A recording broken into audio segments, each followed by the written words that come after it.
Hello students, welcome back to the subject of welcome life।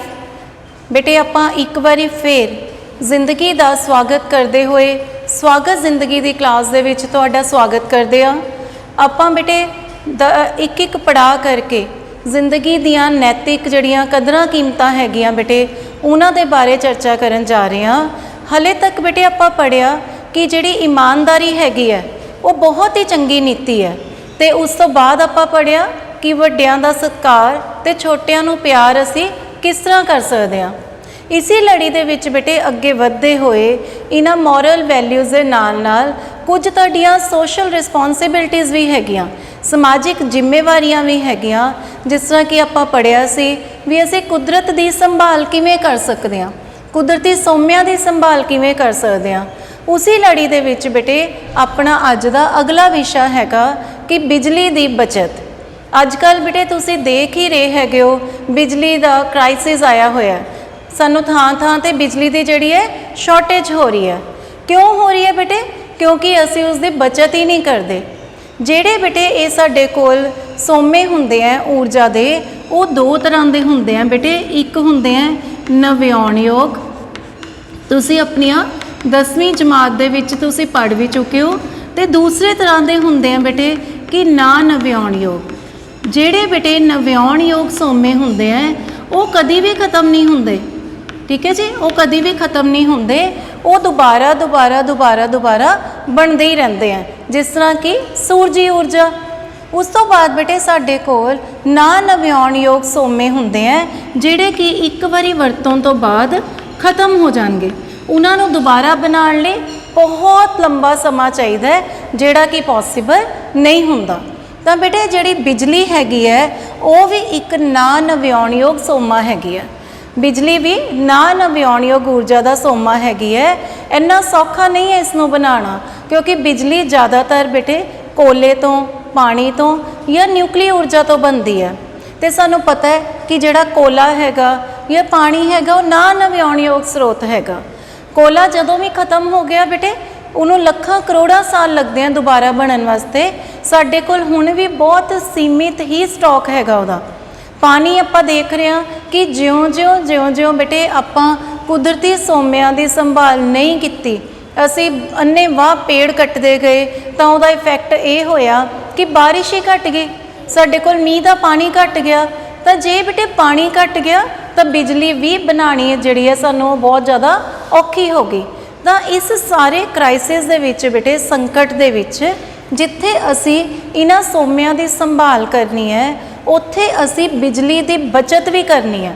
बिजली की बचत किस तरह हो सकती है कि जिस तरह बेटे घर दे विच अजकल आपां देख ही रहे हैगे भी हर कोई अलग अलग कमरे च ही बैठता है, अलग अलग कमरे च ही एसी कूलर लगे हुए हैं। तो असी घर दे विच बेटे इक्को कमरे दे विच ही बैठ के बिजली वरत सकते हैं। जे असी बेटे पढ़ नहीं रहे तो सानू चाहिए कि फालतू लाइटां जिहड़ियां हैगियां असी बंद कर दिए, ठीक है जी। तो जगह जगह ते असी फालतू लाइटां ना चलाइए। जे असी वरतों दे विच साडे कोल कोई नहीं असी चीज़ लै रहे तो असी उन्होंने स्विच ऑफ कर दिए, बंद कर दिए।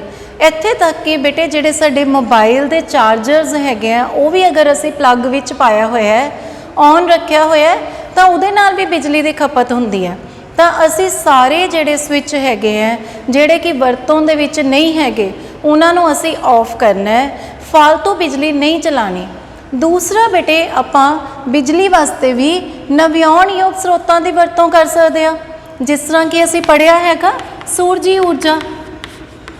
सूरजी ऊर्जा अजकल बेटे सूरजी ऊर्जा दे नाल सूरजी बल्ब, सूरजी लाइटां, सूरजी गीज़र, पावर प्लांट कितना कुछ ही मिल रहा है। तो ये फ्री का हैगा, सिर्फ एक बारी इन्हां जिहड़े ये हैगे सूरजी पावर नाल चलण वालियां जिहड़े अप्लायंसिस हैं इन्हां नूं एक बारी लगाने लई तुहानूं खर्चा करना पेगा, उस तो बाद तुहाडा कोई भी खर्चा नहीं होएगा, क्योंकि जिहड़ी सूरज की रोशनी हैगी है, सूरजी ऊर्जा हैगी है, उही उन्हां नूं चलाएगी, ठीक है जी, फ्री च, साडे कोई पैसे भी नहीं लगने।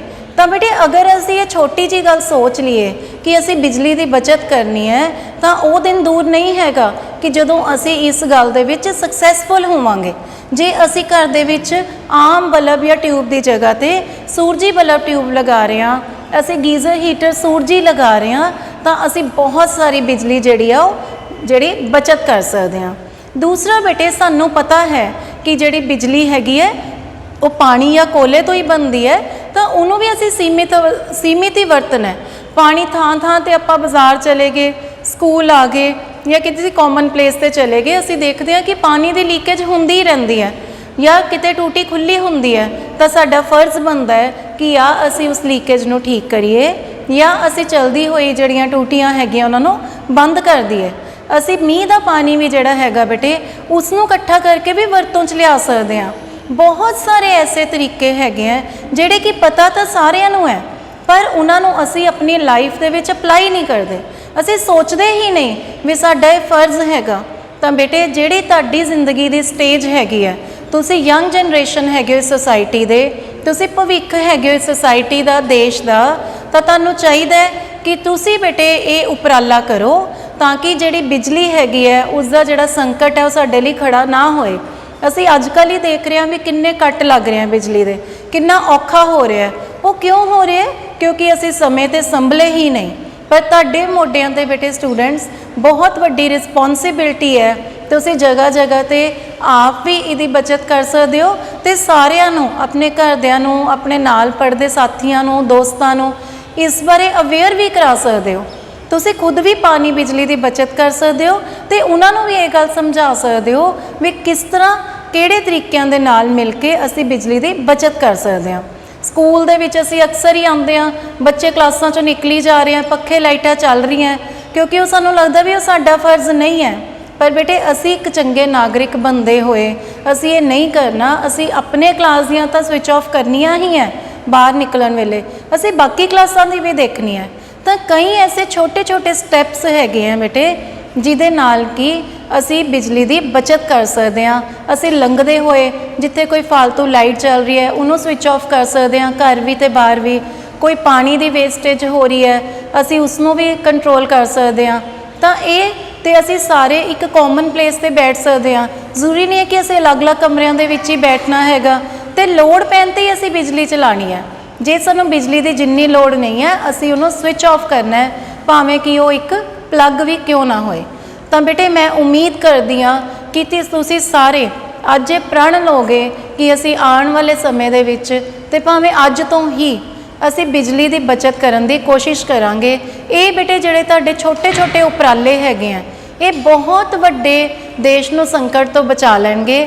ਛੋਟੀ ਜਿਹੀ ਤੁਹਾਡੀ ਕੀਤੀ ਹੋਈ ਐਫਰਟ ਵੀ ਬੇਟੇ ਅਜਾਈ ਨਹੀਂ ਜਾਏਗੀ, ਇਹ ਬਹੁਤ ਵੱਡੀ ਕੋਈ ਸਿਰਜਣਾ ਕਰੇਗੀ ਅਤੇ ਸਾਰੇ ਸਮਾਜ ਨੂੰ ਇੱਕ ਬਹੁਤ ਵੱਡਾ ਸੰਦੇਸ਼ ਦੇਗੀ। ਥੈਂਕ ਯੂ ਬੇਟੇ। ਅਗਲੇ ਵਿਸ਼ੇ ਦੇ ਨਾਲ ਅਗਲੇ ਲੈਕਚਰ ਦੇ ਵਿੱਚ ਫੇਰ ਮਿਲਾਂਗੇ।